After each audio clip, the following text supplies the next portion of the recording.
மாண்புமிகு உணவுத்துறை அமைச்சர் திரு சக்கரபாணி அவர்கள் தன்னை பசுமை நாயகன் என கூறிக்கொண்டு ஒட்டன்சத்திரம் சட்டமன்ற தொகுதி முழுவதும் மரங்களை வைத்து மரம் வளர்ப்போம், சுற்றுச்சூழலை பாதுகாப்போம் என கூறிக்கொண்டு நடக்கிறார்.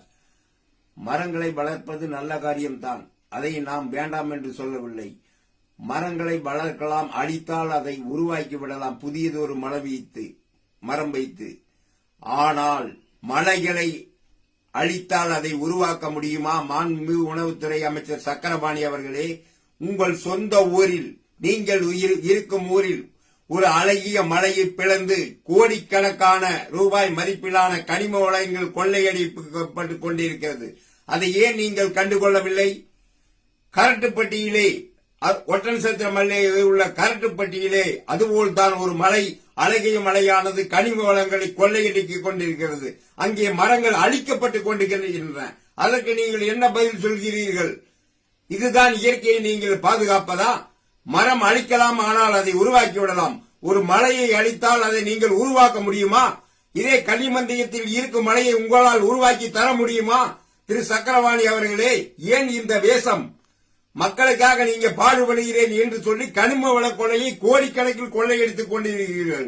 ஒரு வருடத்திற்கு முன்பு கேதையூரும் 2 வருடத்திற்கு முன்பு ஒரு அழகிய மண்மலையை விளையாட்டு மைதானம் அமைக்கிறேன் என்ற பெயரில் மண் மாபியாக்கள் கொள்ளையடிக்கப்பட்டு விட்டது.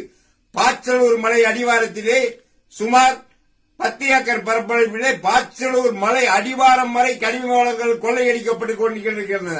இதுதான் நீங்கள் இயற்கையை பாதுகாப்பதா? உணவுத்துறை அமைச்சர் சக்கரபாணி அவர்களே, நீங்கள் மக்களுக்காக செயல்படுகிறீர்கள் என்றால் நீங்கள் உங்கள் ஊரில் நடக்கும் அழகிய மலையை உடைப்பதை உடனடியாக தடுத்து நிறுத்துங்கள். அதை விட்டுவிட்டு நான் பசுமை நாயகன் என்று கூறிக்கொண்டு நடந்துட்டு ஒரு காரியமும் இல்லை. மக்கள் ஏமாற மாட்டார்கள். அது கூடாது. ஒட்டன்சத்திரம் சட்டமன்ற தொகுதி முழுவதும் கனிம வளங்கள், மண் பயங்கரமாக கொள்ளையடிக்கப்பட்டது. அதை ஏன் நீங்கள் தடுக்கவில்லை? இதற்கெல்லாம் நீங்கள் 2026 சட்டமன்ற தேர்தல் பதில் சொல்லியே ஆக வேண்டும் என்று மக்கள் இதற்கு உங்களுக்கு தக்க பாடம் புகட்டுவார்கள் என்று கூறிக்கொள்கிறேன். பாரத் மாதா கி ஜெய்.